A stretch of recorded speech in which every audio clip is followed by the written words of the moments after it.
अब खबर है मेरठ से। अयोध्या में राम मंदिर का भव्य तरीके से शिलान्यास किया जा रहा है। राम मंदिर को लेकर काफी लंबी लड़ाई चली, जिस लड़ाई में मेरठ के दिग्गज नेता और कैंट के पूर्व विधायक अमित अग्रवाल का भी साथ रहा, जिसको लेकर हमारे संवाददाता ने अमित अग्रवाल से खास बातचीत की है। आइए दिखाते हैं आपको उनकी रिपोर्ट। एक लंबे समय के बाद अभी राम मंदिर के निर्माण की आधारशिला रखी जा रही है और हमारे साथ मौजूद हैं राम मंदिर के आंदोलन की लड़ाई के बड़े दिग्गज नेता मेरठ शहर के कैंट के पूर्व विधायक अमित अग्रवाल, जो हमारे साथ खास बातचीत के लिए जुड़े हैं, जिनसे हम जानेंगे मंदिर के बारे में और उनके विचार भी जानेंगे कि उनका इस मंदिर को लेकर क्या कहना है। सर, सबसे पहले जी आप हमारे न्यूज़ चैनल के जरिए दर्शकों को क्या बताना चाहते हैं, जिस तरीके से इतने समय से लड़ाई चल रही थी और इस लड़ाई में कई बीजेपी नेताओं के बड़े नेताओं का साथ रहा, आंदोलन में साथ मिला, जब जाकर ये मुकाम हासिल हुआ है और आज मंदिर का आधारशिला निर्माण किया जा रहा है, तो आपको कैसा लगा? बड़ी लंबी लड़ाई के बाद हम लोगों ने जब उस लड़ाई में एक नारा दिया था, रामलला आएंगे मंदिर वहीं बनाएंगे, तो आज वो दिन आ गया, वो समय आ गया जिस समय हमारा बात कर रहे हैं।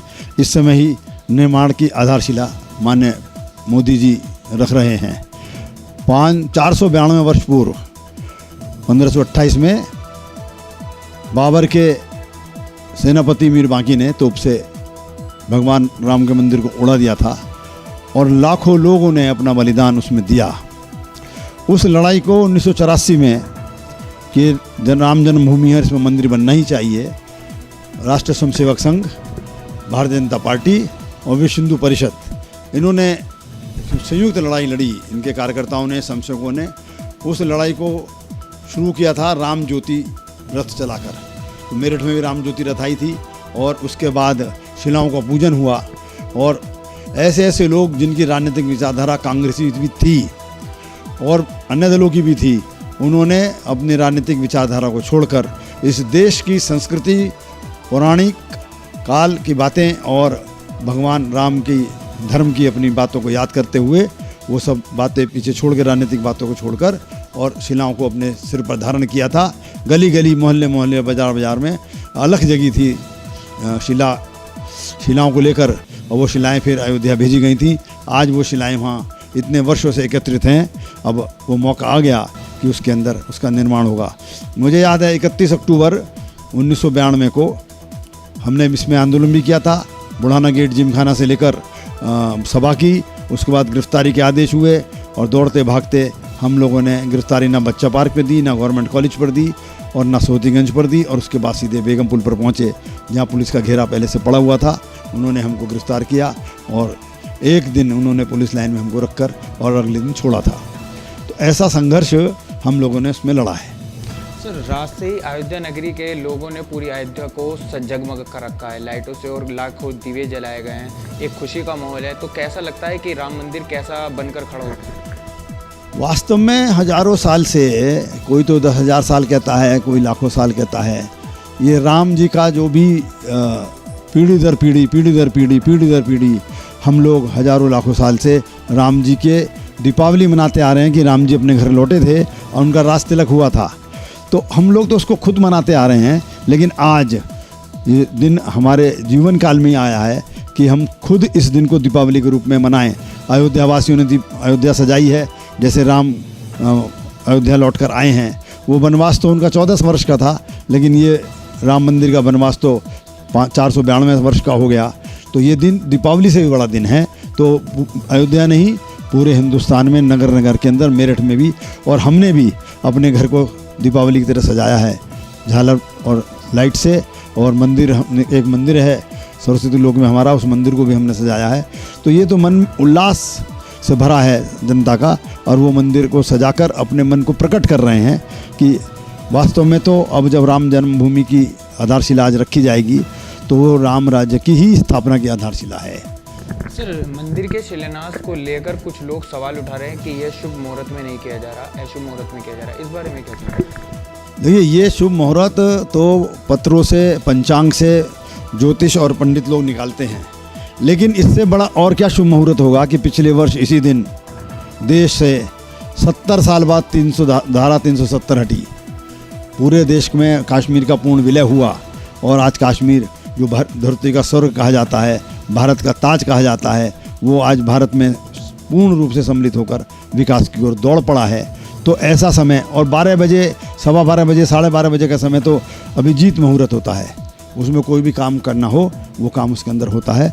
तो इसलिए इस विवाद में तो पड़ना ही नहीं चाहिए। भगवान का काम जिस दिन भी हो जाए, भगवान के तो 7 दिन भगवान के हैं, सब दिन भगवान के हैं, 24 घंटे भगवान के हैं और 365 दिन भगवान के हैं। तो उसमें ये विवाद करना ही नहीं चाहिए कि इस समय शुभ है या अशुभ है। ये ऐसे लोग जो राजनीतिक रूप से कांग्रेसी विचारधारा से जुड़े हैं, कम्युनिस्ट विचारधारा से जुड़े हैं, ये लोग ऐसे प्रश्न उठाकर एक वाद विवाद को जन्म देते हैं। सर, मंदिर के निर्माण होते ही बीजेपी पार्टी के नेताओं में क्या खुशी की लहर है? देखिए, इसको राजनीतिक रूप से नहीं लेते हम लोग। बीजेपी के कार्यकर्ता राष्ट्रीय स्वयंसेवक संघ के भी स्वयंसेवक हैं, विश्व हिंदू परिषद में भी उन्होंने मेहनत की है हम लोगों ने। तो इसको हम भारतीय जनता पार्टी की दृष्टि से नहीं देखते, इसको एक हम हिंदू की दृष्टि से, एक भारतीय की दृष्टि से और एक संघ के स्वयंसेवक होने की दृष्टि से देखते हैं।